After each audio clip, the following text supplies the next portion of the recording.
Now, ladies and gentlemen, we move on to our final panel session of the day on digital loan collections, the next big thing in NBFC. And we have a wonderful panel of experts here who are absolute best in this particular domain and subject. And let me now introduce them. But before I call them, a few pointers on which they are going to discuss.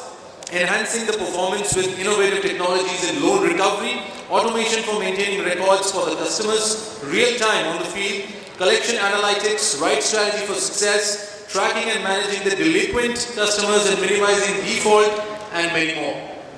So without further taking any time of yours, I would like to call the honorable panel members in the order of the sequence. Can we have a big round of applause for Mr. Rajiv Das, CRO and Head of Collections, LoanTap. Rajiv, welcome to the panel. Wonderful having you here. Please take your seat. Joining Rajiv, we have Mr. Dillip Rout, Chief Collection Officer, Lendingkart. Can we have Dillip with a big round of applause? Dillip, welcome to the panel. Wonderful having you. Joining them, we have Mr. Sachin Hans, Vice President Collections, Indifi Technologies. Sachin, welcome to the panel. Joining next, we have Mr. Himanshu Gupta, CEO and Director, MoneyWise Financial Services. Can we have Himanshu with a big round of applause? Himanshu, welcome to the panel. Joining next, ladies and gentlemen, we have Mr. Vishal, Chugh, EVP, Head, Dept Servicing Management Group, Tata Capital. A big round of applause for Vishal. Vishal, welcome to the panel. Wonderful having you here. And now, ladies and gentlemen, joining us is the honorable moderator of the panel, Mr. Siddharth Agarwal, founder and CEO of Mobicule Technologies. Can we have a big round of applause for Siddharth? Siddharth, welcome to the panel. Wonderful having you here. So Siddharth, all over to you. Fantastic panel session and all the best for an amazing panel. Great, thank you everybody. So I know it's the last session of the day and we were just discussing before the session. It was a good warm-up, the previous session which touched upon the initial topic. What we'll do is deep dive a little bit more. We have some experts in the field. I was chatting with them and they have got their hands dirty on the field in terms of collection. So we will obviously go through the questions here and we'll have to have some questions at the end of the session as well. What we'll try and do is deep dive the entire collection process, right from the beginning where there is pre-delinquency management, getting into delinquent customers, how the allocation strategy works, how do we get rural. So we have some gentlemen here who work in the rural and the cash part of it, which is a very interesting topic as well. So we'll try and cover the end-to-end process. Do bear with us for the next 40-50 minutes. I hope it is going to be an enriching session. So the first question around pre-delinquency management. The whole idea is you don't want your customers to get delinquent. So how do you ensure that? How do you monitor? How do you manage it? The question is to Dillip, if you can enlighten us.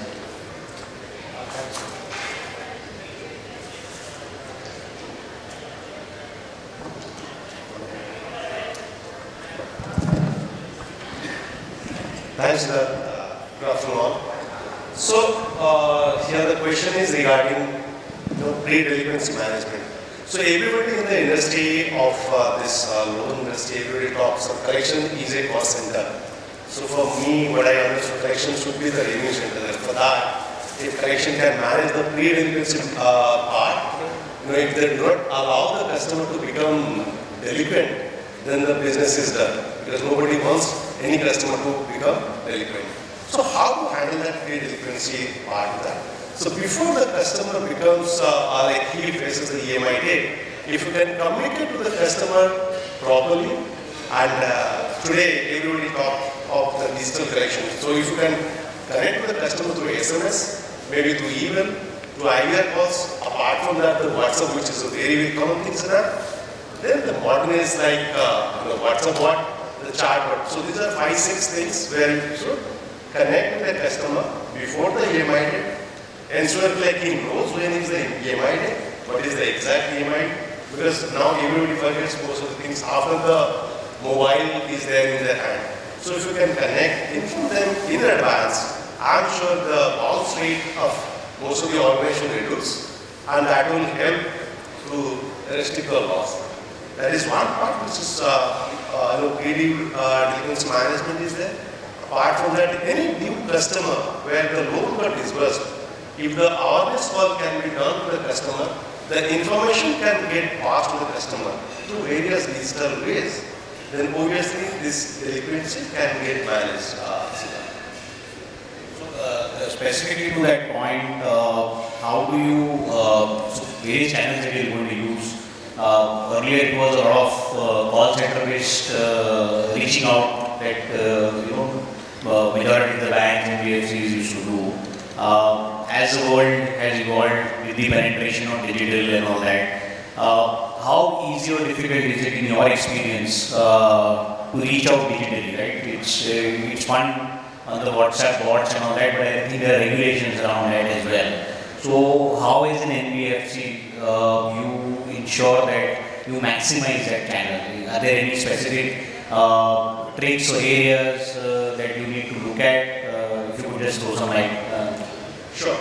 So today AI and ML is one of the biggest things which everybody utilize that. Utilizing the artificial intelligence and the machine learning, so what we understand the timings where customer is active to utilize his mobile, email, other things, right? So if you can reach out to the customer in that particular time, so whenever you send any information to the customer digitally, so you get the information on back, like if the customer has seen that SMS, seen that email, or read that WhatsApp what you said. So that will help you to understand which of the customers have gone through that information what you have passed before the EMI date. And again, when you do not, when you get the customer has not read those SMS, email, or WhatsApp thing, then again you can send that information. And how you can utilize that? Because you have a past history of the customer, where you can utilize that through the machine learning, artificial intelligence. Apart from that, the bureau information also gives you the data where you know what is the customer behavior. So understanding that customer behavior, then sending the customer the information about the loan, that obviously will help to increase the, that will help to increase the payments will not get involved with the customer. That is the point. The last point is, like if the information should be very, very correct to the customer. Apart from that, if you can also reach out to the customer manual, all those cases where the information do not be reached, then obviously the bounce rate will go down. So, moving on a little bit a step ahead, Vishal, my question to you, if you could, you have a pretty large portfolio, you've been in this for quite some time. What are the specific collection strategies that you would follow once the customer is delinquent? So maybe let's say it is above zero DPD customer there. What is the collection strategy typically you would follow? And would you look at systems or softwares or any particular aid in terms of technology for this collection strategy? Hi, I'm audible? Yes. So as you just mentioned that the customer has already reached a delinquency. So the first and foremost thing for any collection guy would be to first get in touch with the customer. That is the first thing which any collection guy would like to do. So when you talk about a collection strategy perspective, it's a big thing. It's like obviously first to connect with the customer, at the same time you want to know more about the customer. You want to extract more details about what like PDM. Dillip just mentioned that what was the output of the PDM done at that point of time. Has this guy been changing his email? Depending on product to product, I'm saying. So if it's a fast-moving product like an unsecured loan, considering the hardcore provisioning norms we have and all, so you would not like the customer to move forward. So at that point of time, because the customer has come into your delinquency, the strategy is not only to go and collect. The idea now is that now you have to ensure, because the next thing is how to cure this customer, rather than the same customer moving forward. So at the same time, you start doing a lot of things. So you might like to, like if somebody is not well and there is fever, you first obviously like to control the fever, but then you want to really go and figure out why there is this problem. What is the root cause of the problem? So you want to understand and know about your customer. Because in today's digital funding, you really, although we might say that there is a lot of information about the customer, But from a collection perspective, that's very, very limited.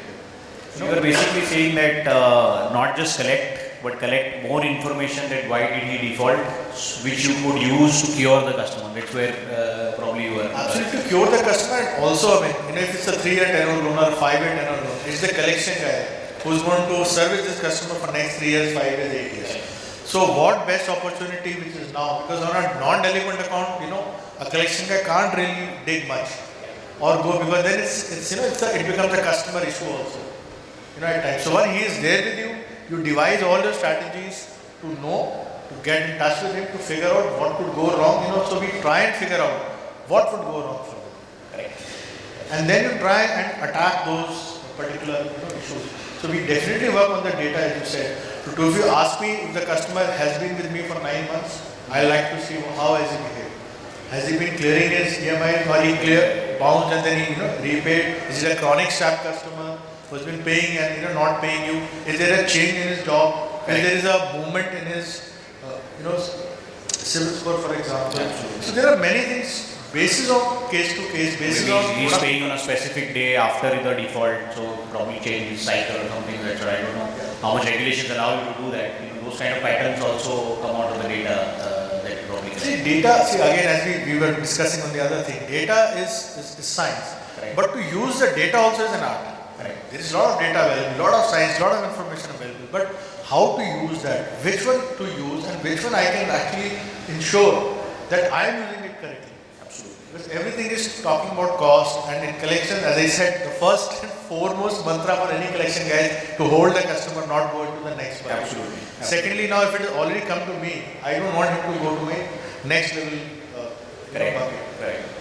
Just extending a little bit, picking from your point, you mentioned that obviously it is with some NBFCs that are only focused on a particular segment. So it is a micro loan, or it's a personal loan, or a digital loan in a certain ticket size, right?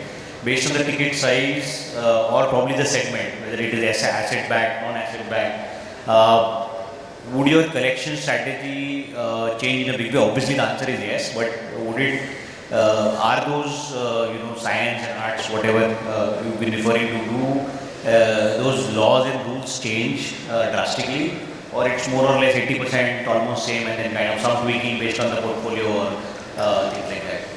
So the basics will not change for any collection guy, but yes, for strategic perspective, if you really ask me, it definitely depends on my product. So if I have a product where I can really reach back to the customer, go back, and you have to understand the psyche of the customer. I mean, you give a loan for 3 years, 5 years, 9 years, whatever.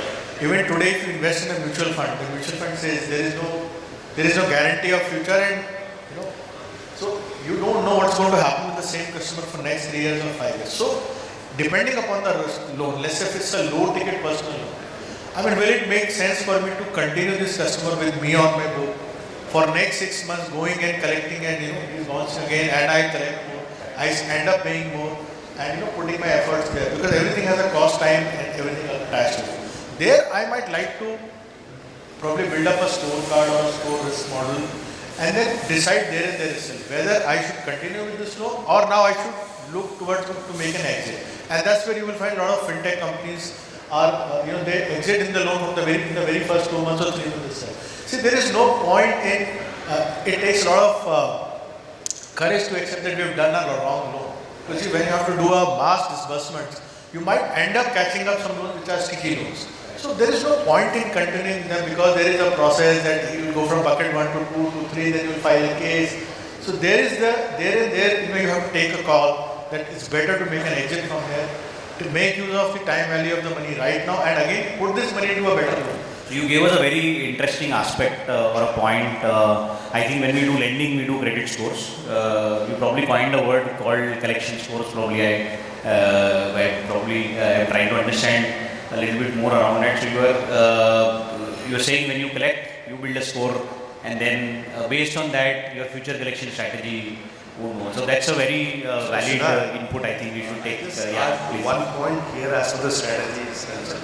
So every person, every business, there are 3 risks which is involved. One is the business cycle risk. Everybody, you are doing a job or doing a business, so there is a risk to that. So you will fall into some or other downfall sometime, right?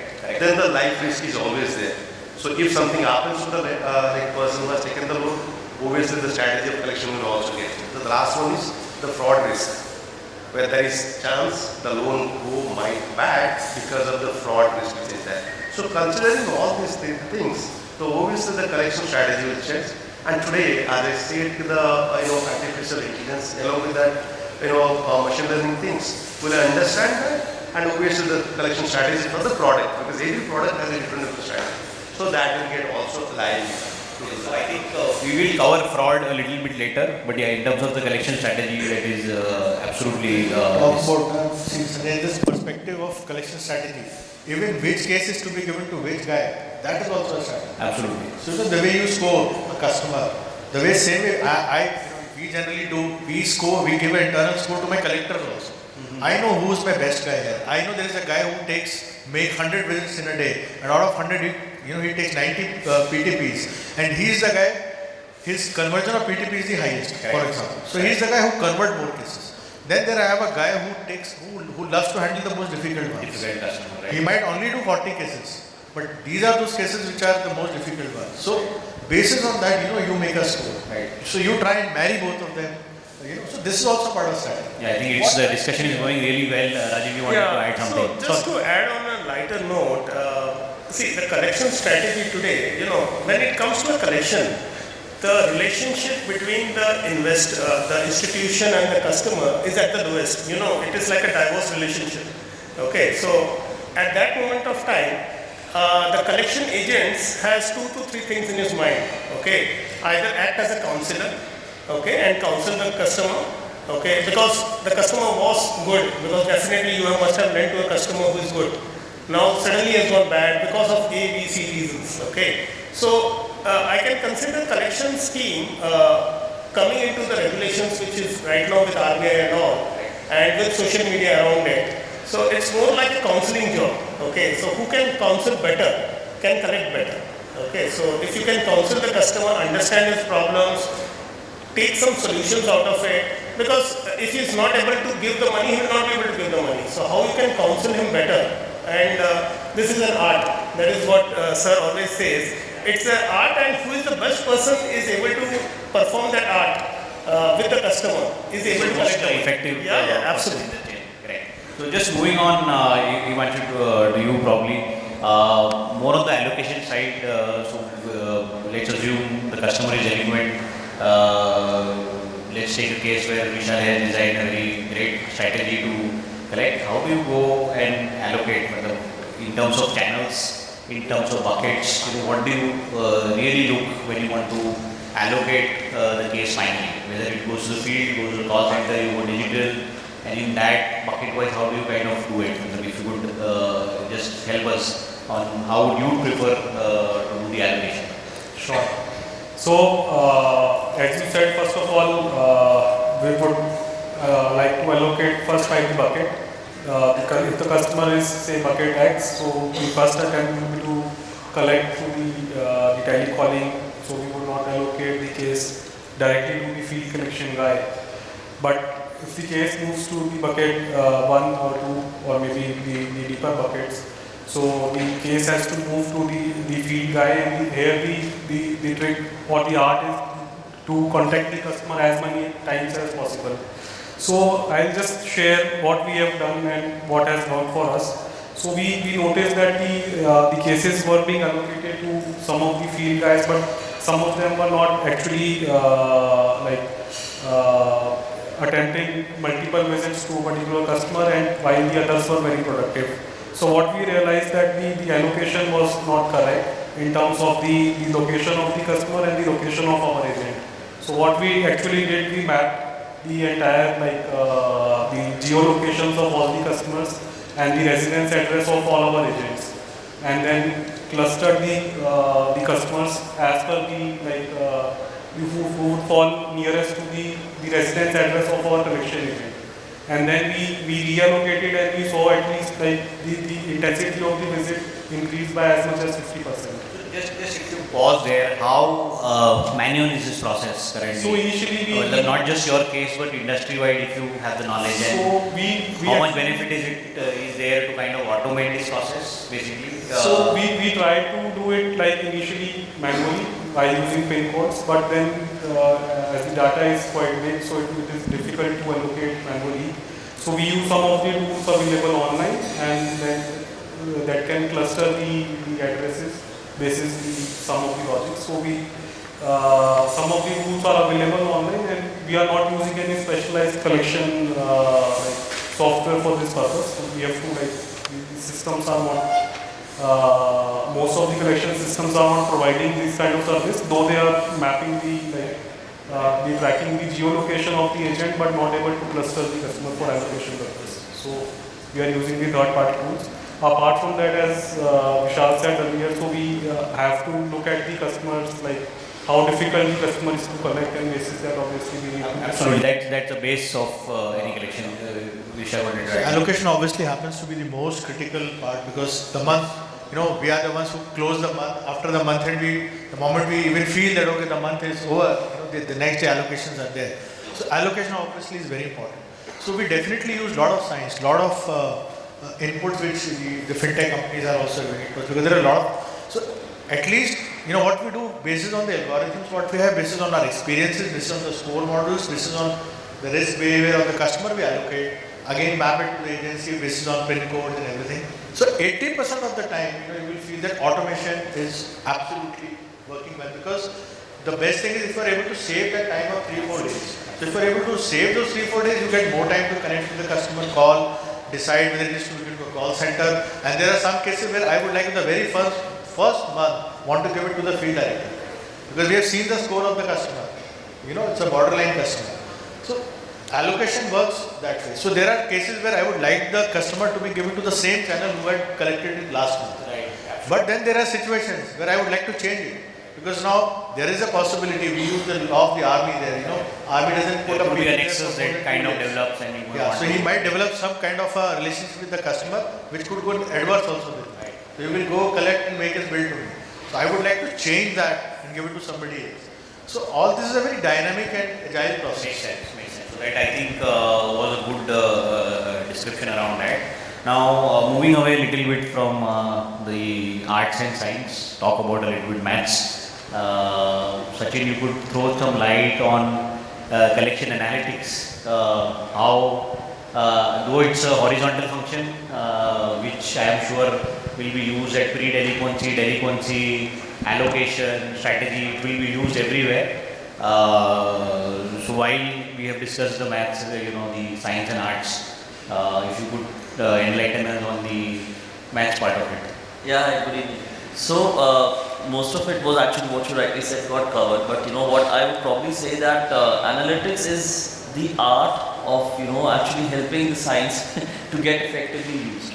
Right? So if I put it that way, because like he I think said, we have stretched it too far now. yeah. So off the track, so like what Dillip said, so that's what analytics does. You want to identify, that ML and AI has gone so much vast that it actually helps you identify when the customer should be contacted, what is his preferred mode of contact, how does he want to repay the loan. Even that also you can track from his history. Send him that automated link at the time of, making him or nudging him to pay.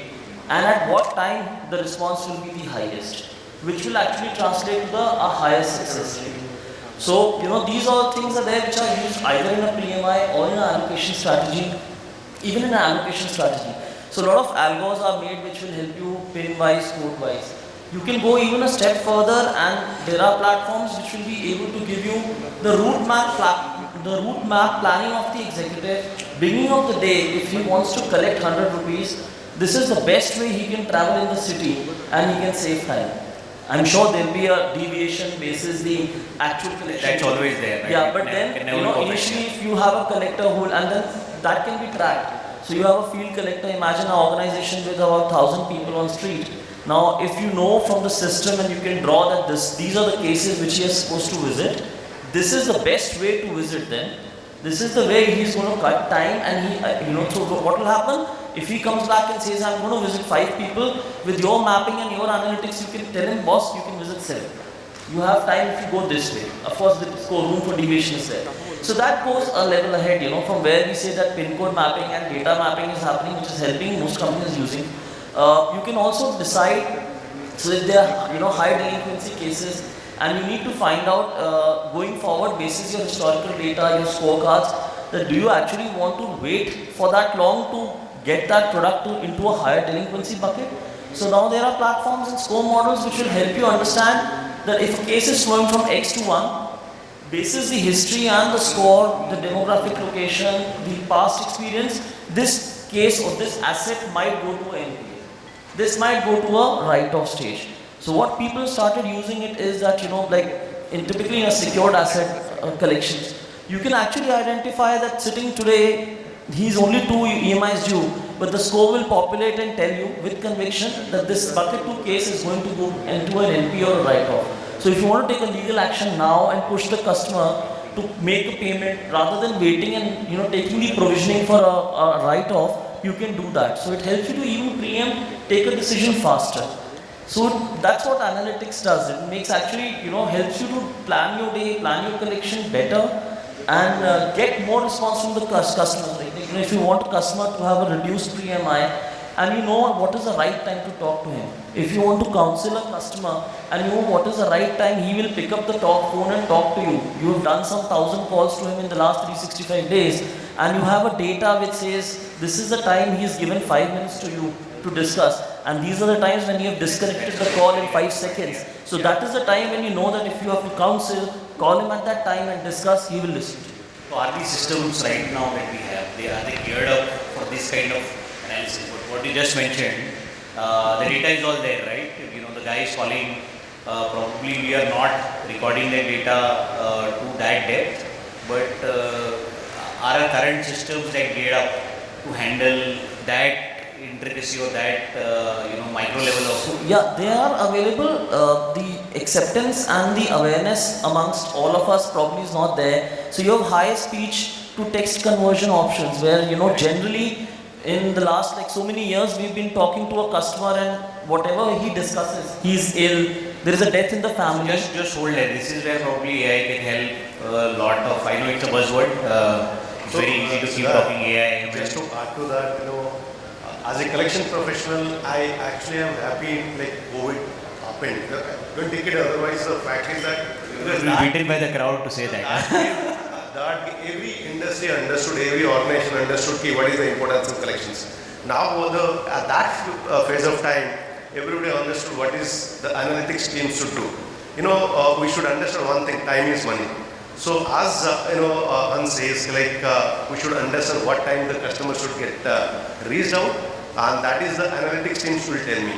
If the analytics should also tell me which are the customer going back or which are the customer he has the money at that period of time, or if the customer is good at me or maybe bad in the other book, because I'll get that information to the bureau, or his past behavior with me, some period of time he was in higher bucket, coming back to current now, may go future. So should I allocate to the telecalling agency or telecalling team to do that telecalling, or should I allocate to the field team who will reach the customer once it is bouncing? So that is being done by analytics team, that gets shared with the collection team, and without wasting time, the collection team will act on that. And obviously, the time gets set, and obviously the cost also.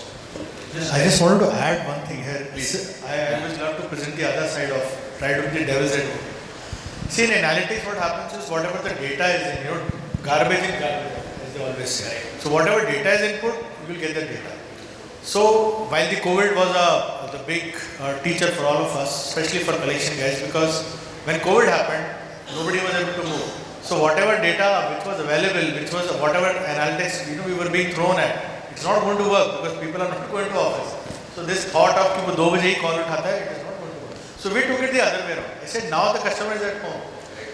Now let's, and it's actually happened. So to share, I'm sure my colleagues would agree. In the toughest of the times, our NPA and right of recoveries went up. At least I could double my numbers in the right of recoveries. The only reason was because the customer was available. We could actually go and or probably go or engage with the customer, counsel him, tell him all that, and obviously the scenario also held that way when people were so scared, what's going to happen. So everybody wanted to get off their liability. So, what I'm saying is that the analytics works on the data which is input. So today, any software tells me the probability of this customer to pay you on this data is high. On what basis? Because they have taken my own data. So last 3 months, what I have done. So we actually have an opportunity to really work it out in the way we want. So there are times that all this fintech or whatever, the strategy team also, in my system also tells me. Interesting, in the panel, we have a good mix of fintech, I would call the old world, the new world.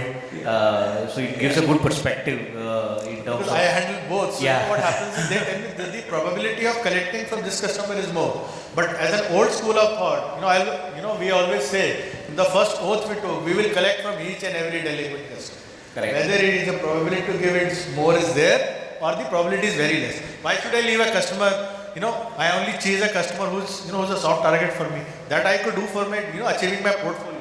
But being a collection guy, I would like to go to the hardest guy also. Correct. The guy who said, no, I will not pay, whatever you do. Rajiv, I'll throw one more question, whatever you wanted to add, just to stretch this, probably you could answer that as well. Part of it is that we have the analytics, we have the information. How easily that analytics, okay, I know a lot of people, probably companies will kill me for this, but we've spent tons of money on data warehouse, data lakes, you name it, and we've done a lot of investments into that. When we talk to customers, when we talk to a lot of NBFCs, we've seen that the real value of that is not being extracted today. And probably the reason for that is the information is not available in the right format to the right person, right? The information is all there. There are very advanced systems and technologies that have done. So if you could also throw some light, is how do you make this information available when it happens? So I would not try to build a jargon of real-time analytics, but how do you make this information available at the right time to the person who requires to make it for decision making? So just to add what the panel was actually saying, when the poverty strikes the door, love flies out of the window. Okay, so Hindi में ऐसे बोलते हैं कि गरीबी दरवाजा खटखटाती है, प्यार खिड़की से भाग जाता है. So that time AI analytics came into the picture. Okay, when COVID happened, a lot of people thought that how will we collect the money? Okay, that time our team actually worked on the AI part. Okay, now there are two aspects to it. A is a credit decisioning. Okay, so AI on a credit decisioning helped us to give an informed decision. Okay, so the credit manager has all the in a one screenshot he has all the data available, and then he has to take an informed decision. So that is one part of AI, which includes the AI score. Okay, so that is one part which we have already created. Okay, we created internally, but when we went into the market, okay, so lot of people which we showed were suddenly interested. Okay, like we did a technology transfer because we initially inbuilt for us. We did not wanted to sell it out also. But when we went to our partners and showcased it, so they understood that acha, this can happen. Okay, you can actually predict. Okay, with the AI score. So now we have 4 PSU banks who have taken the technology from us, and they have been using it successfully. They have understood what the AI score will give. Now the second part comes into the picture, where I think so the panel, one of the panel members was saying, so what happens post that? Okay, now I have a system which we have built for the last 6 years, data gathering, data collection, where we can predict and we can at least 85% predict whether the customer will pay you back or not. Okay, so that we have cross-checked with us, it is still evolving. So whatever data which we are getting, we are just inputting the data and we are just checking whether the analytics team, what we have done, okay, is actually with the market. Okay, the customer is a software engineer, from which institute he has studied, how many years he has studied, what was his grade, everything has been inputted. And by the behavior of the customer, we can actually go on predicting up to 80-85% whether he will repay the loan in the next 3 to 5 years. Okay, now the middle part now comes to the collection strategy. So collection analytics, is also on basically AI is developed on the timing, like sir already mentioned. He at 2 o'clock he picks up the phone. On 8th is his salary. Now my natch is coming on 3rd, but his salary is on 8th. He will not pay it. So how can I actually make the customer pay? So can I shift the natch to 8th? Okay, so that he pays it on time. Or in a particular way, I can call up, because see today in the market, data sensitivity has become another new question. You cannot call A customer, you cannot call B customer. The customer is available only after 8 o'clock, but you cannot call the customer because of the guidelines. So all these things in place, like he mentioned, is very important. Can I send an IVR message? Can I send a message in regional language, which we have developed? Okay, so if a person in Tamil Nadu wants to understand, he knows English but he doesn't want to speak English also, or doesn't want to hear English also, can I send him in a regional language? Okay, and so that he is concerned. That makes a lot of sense. The regional part of it also makes a lot of sense. Just taking it towards a little bit, not really going diverging, but Vishal, we were discussing this earlier as well. How important is I think a lot of sessions below this, we mentioned that a lot of NBFCs are not targeting rural, and rural is a big thing. In your experience, how much is the cash component in rural? Okay, when we say cash, it's absolutely legitimate cash that comes inside, so please don't hold Vishal responsible for anything else. It's a legitimate cash which is there in the rural sector.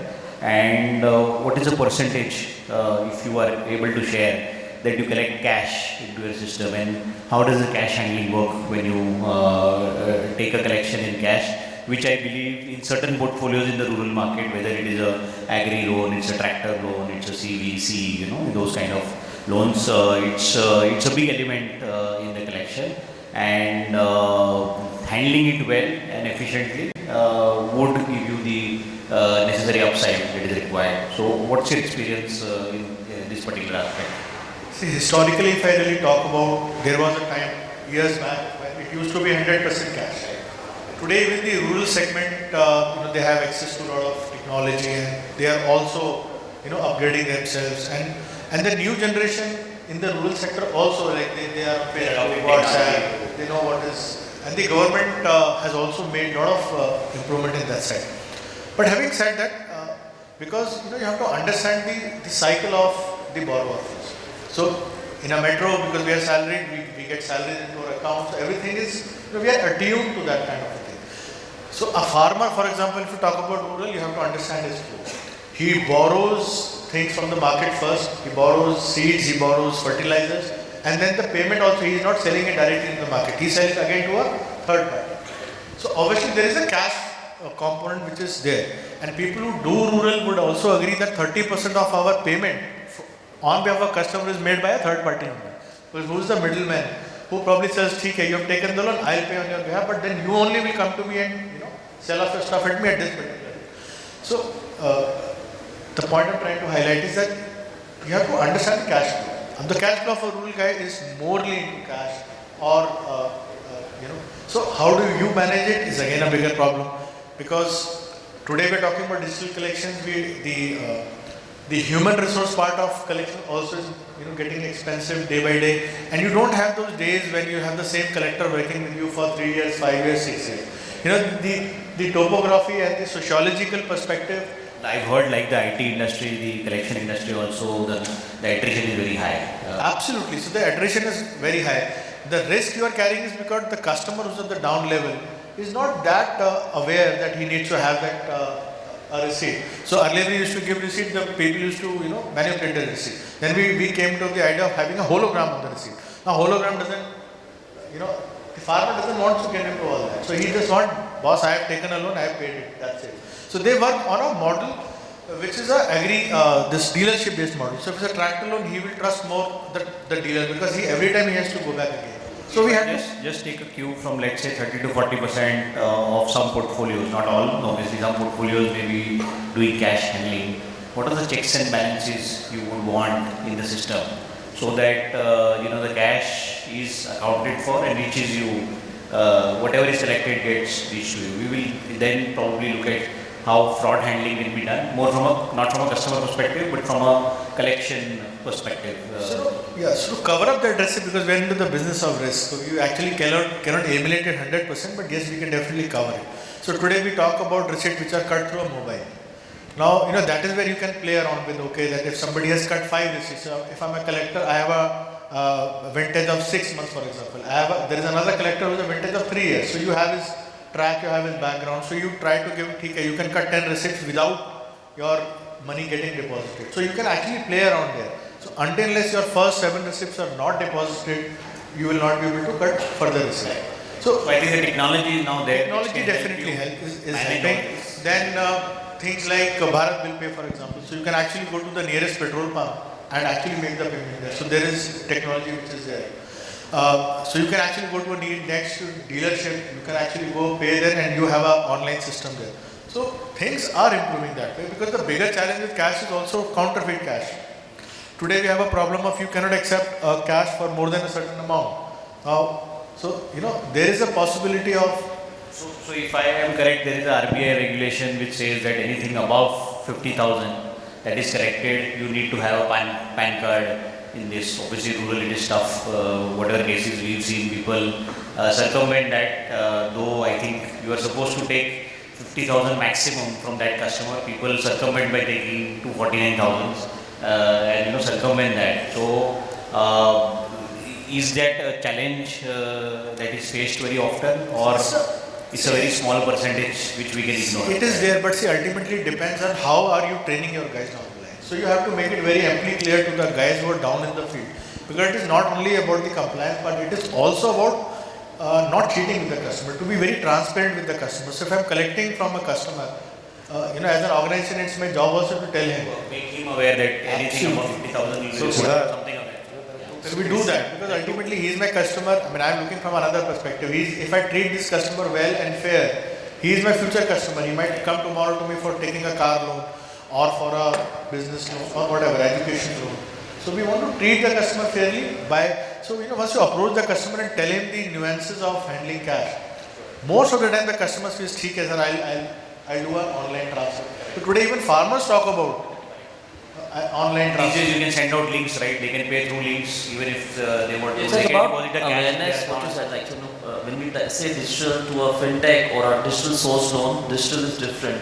For this market as well, now there was digital, which is, which can be defined that instead of dealing in hard cash, you can actually educate them, give them the options to walk to a nearest branch or a e-seva kendra or a postal office where you have options for them to make the payment, because even the farmers are getting the remittances from government in their banks.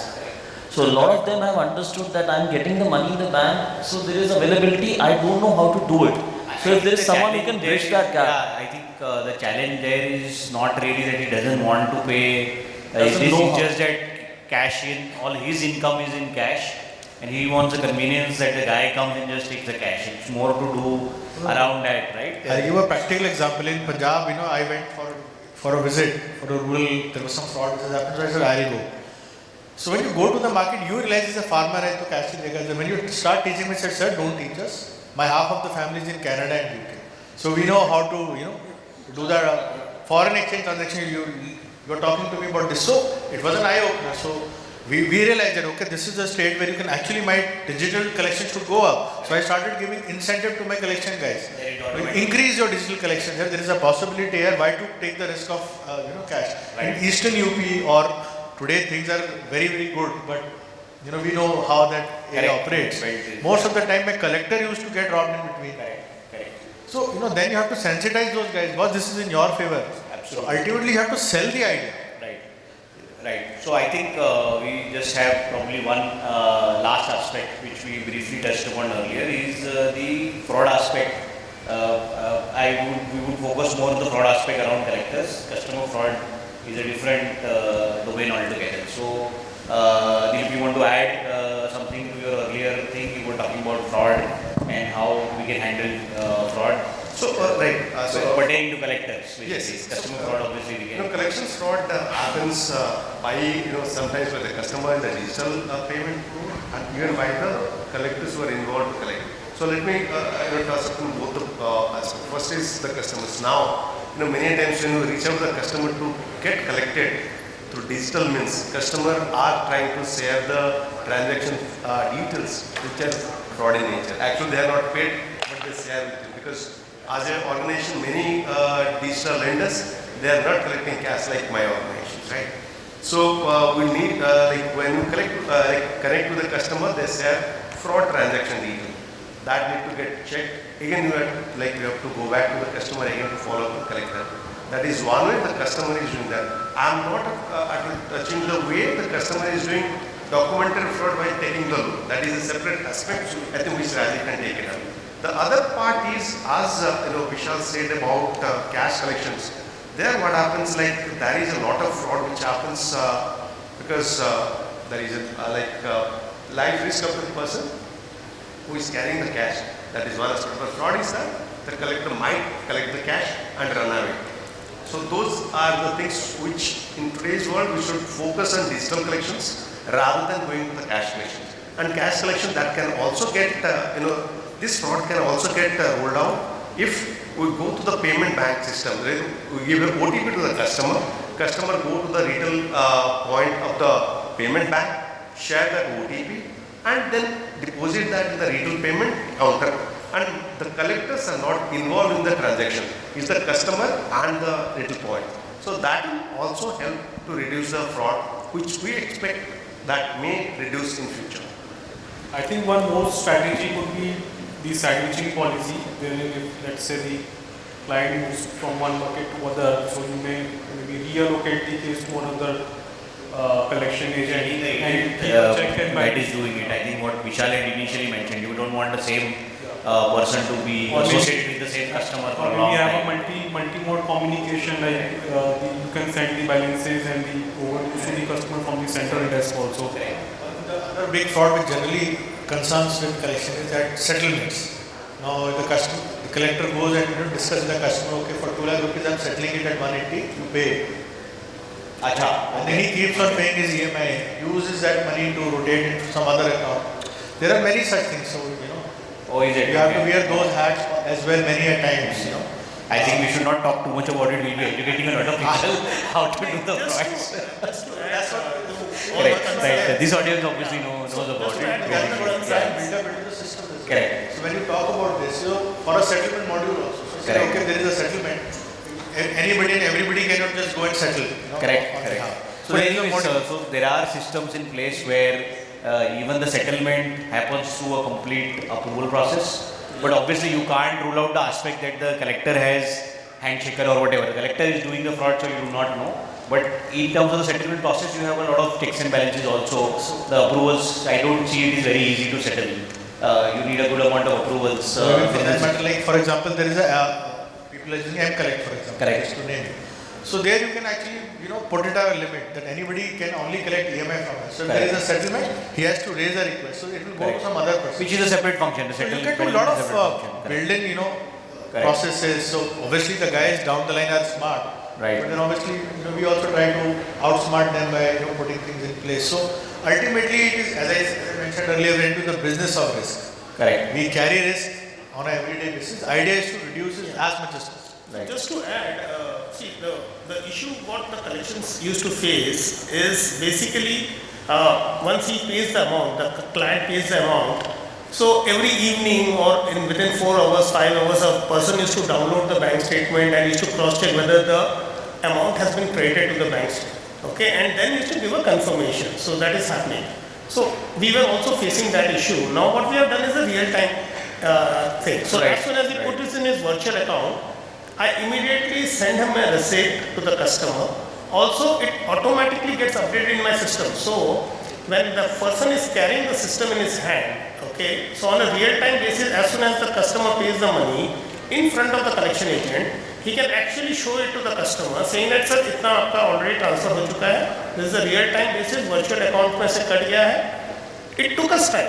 It took us time, and it took us a lot of other partners also to build that kind of system. So now virtual IDs is the way to go ahead and the faster, because I agree with you that a lot of digital payments have been made. There are a lot of apps which are available, which will show you 30,000 rupees I have done through Paytm, and all these things which have come as made up. So all these things are very important. So important is real time. How I am standing in front of the customer, I have got the payment. Yeah, I think that is the key, right? That's the key that we will have to do. The faster you can credit it to the customer, especially in case of cash, because other channels are more or less protected. Yeah, Cash is where the process challenge policy is a strategic perspective also. We try and approach the customer. We keep on sending them messages, emailers. Today emails are free. So wherever email can reach, you send an email. Correct. Where phone, automated SMSs are going, that is also possible. Correct. So even in our offices, we have probably started displaying the fact that these are the do's and don'ts. Right. Idea is just to make the customer aware, because I am also a customer to some other. Digital is the future. You cannot change right now. So with digital coming in, suddenly people have become more aware, and now it has become the future. Now today, you want to Future, pay I thought it's a present. So it's now going back to the normalcy will actually affect it. Correct. Okay, so now a lot of institutions will not want it because it is saving there a lot of manpower, a lot of tracking, like sir was saying about geotagging. Okay, so I can exactly do a geotagging of the customer, and I can actually see whether my fellow is visiting. So that is the technology we have today. Correct. So sir wants to sit in Singapore and see whether it is happening on a real-time basis. I can do that. Absolutely. Or if he wants a court order, okay, so my system, suppose he wants to know about a certain customer, what has happened on that legal way. Makes sense. He can actually go into the system and actually see court ने कौन से time पे क्या उसका order दिया है. That is also available nowadays. So that is absolutely good. So that's great. So I think we are running short of time. It's a very lengthy topic. We can talk about fraud for ages together. You want to take any questions from the crowd? Yeah, sure. So we'll open the floor for questions. So do we have any question? Please do raise your hand and please do introduce yourself and the organization and the question to which panel member, or if it is a generic question to the entire panel. We can take one question. We have a question there. Sir, please do introduce yourself and your organization first. I am Dinesh Rana from Modera Private Limited. I want to know, because this the collection done by the collectors is a very sensitive thing. It's mainly the art.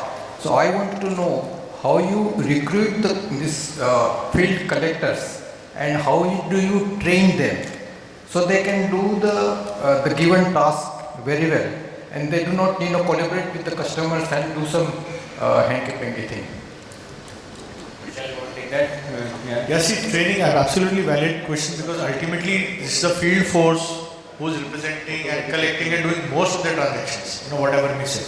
So a lot of input, lot of effort goes into training. So how do you train? I mean, how do you actually go to the last level? If I try and engage with the collector, there could be a wavelength gap actually. So what we basically do is, and what we suggest and whatever we have been doing for many years, train the trainer is always a very good concept, because you train one person. You would typically build a champion within your team who would train the rest of the people, so, right? And apart from this also, not only from bookish languages and all, we try to do it real time also. Fortunately, I am from theatre background, as I just mentioned, so we do use a lot of theatrics into our trainings. We do real life situations, we make customers. We in fact, a lot of times we've invited customers also, along with the collectors, as for an evening tea party or sort of a thing, and we try and engage with them to understand what are their queries. Because as sitting into a head office and getting not connected with the customer also is not the right thing. And again with the collector, because things are changing every single moment down the line. So to answer it, I would have a bookish thing. I would have a theoretical aspect ki ye karna chahiye, these are the do's, these are don'ts, you should not do it. That everybody knows. But how do you really ensure? So I have some people, although it's again a theatrical thing, but a lot of people in my eastern part of UP, when we give them a training and all, I have people who take Ganga Jal in their hands. Okay, that's new. I generally ask them, okay, you tell me, have you understood it well? So, in the central part of Maharashtra, there are people, say, मैं शपथ लेता हूँ types, that I am going to do this. So, idea is just to ensure that you connect well with them, and it is not just you just pass it on. Like school ka nahi hai that there is a syllabus, you just pass it on. So you keep on giving them tests. You test them also at times. And we have made an incentive structure for collectors who fare well on these parameters. We actually recognize them and reward them as well. So for a rural collector, for example, his earnings are not that much that and obviously I can't give him more cases also. He will have those handful of cases. But if he does well, if he fares well on these parameters, we actually recognize them, reward them, and some senior goes there and we call them into a town hall kind of a thing, and recognize their effort and actually publish it within the system also. So this is probably one thing will not work. You will have to motivate them, educate them, sensitize them, and obviously penalize them as well. So just to add to that, So we try and do everything. The RBI had made it compulsory for the banks to recruit the collectors who they should have the DRS certification, which is a 100 hours training session. And this is being done by the regulator for the banks. Now, I think after this digital lending like things which has been shared by RBI, that they will make it mandatory for the NBFCs also. So all those persons who are below graduation, right, so they have to go 100 hours training session, and all those people who are they have passed graduation, they have to go 50 hours training session. That is mandatory for the banks to have that for their collectors. So I'm sure NBFC will also follow that up, because I as an NBFC, I follow that up. So many of the people are following. So that is mandatory. So as Vishal sir had added that, we will regular continuous training to these guys, which also help us, the industry, to have them intact and do the needful. We have in fact created videos. We have created videos not only for do's and don'ts. I know on the last 3 days of the month, guys are stressed out, or there is some motivation they require, or they want some direction. We have actually created videos. Everybody is on WhatsApp. So they watch, I don't know what all things. So I said, why don't we just watch it? At least out of 100, if 20 people also watch it and gain something out of it, it doesn't cost you anything. So they also feel that the team at the top is engaged with them. Again, it's a strategical move. My strategic guy only advised me, sir, 25 तारीख हो गया, अभी ये वाला उनको दे देना चाहिए. We have actually recorded poems of Gopal Das, Neeraj, Ramdari Singh Dinkar and all, because I know there are some people who work that way, who think that way. So you have to give them that fire. What you can do it apart. Like launching an incentive is something, but we ensure that it's the manager's job to ensure that his collectors or the guys achieve those targets. How to do that? This is also a part of it. So 20% of it, at least in my scenario, is subjective. So this is how, it's a very valid point you have said, sir, because I think, sir, you raised 2 points, which is one on the hiring, that how do you hire and then how do you train. So both of my colleagues have told you that how do they go about training. On the hiring also, I think they will all agree. Most of the time when we hire people who are going to engage with the customers on field, we do the proper bureau checks and credit checks before hiring them. See, the concept is clear. I am asking my person to be a representative to go and take cash or collect money from you.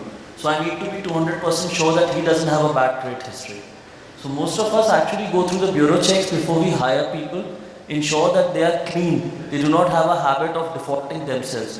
If you are default, charity begins at home, and so does the fraud. So I cannot hire somebody who is not clear and then go to you ask for money. So those are also some mandatory checks where like you take a loan and you apply it to a bureau. Similarly, we check the bureau of the applicant. Has he done any is there any police complaint, any complaint and legal case, any default anywhere? If it's not there, then probably we go ahead and hire. Training is one of the best attrition tools also for down the line collectors. Everybody pays, everybody gives incentive. So how you hold that guy with you? When you train them, they feel that they are being scaled up, they are being upscaled. We also tell them, if this time management, Excel sheets, or this is the way, we ask them to make presentations also. So there are times when people feel, why are you doing it to a collector? I said, because his job growth is also my responsibility. Right? So if you invest that kind of energy and time with the collector, the chances of frauds are less, the chances of association with you would be more, and the chances are that whatever you are really thinking sitting in Mumbai, it will get down to the last guy in Gorakhpur. Thank you so much, gentlemen, and thank you so much, the honorable panel members. Can we have a big round of applause for this fantastic panel session, Digital Loan Collections? And I would now like to call on stage Mr. Aman Kajaria, Senior Director and Head NBFC Business from Skit.ai to kindly do the honors of felicitating this wonderful panel of experts here. We'll start with Mr. Rajiv Das.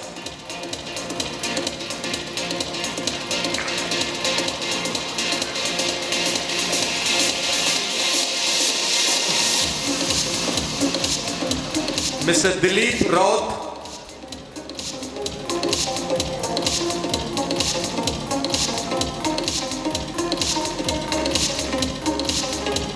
Mr. Sachin, Hans.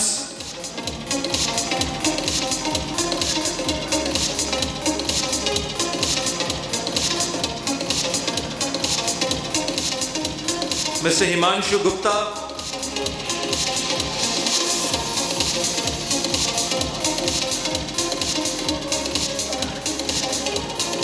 Mr. Vishal, Chugh.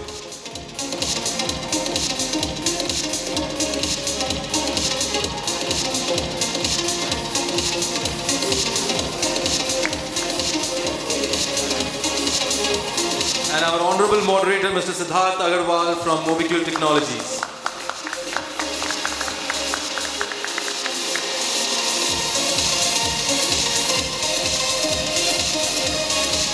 Gentlemen, I would request all of you to kindly pose for a group photograph with Aman.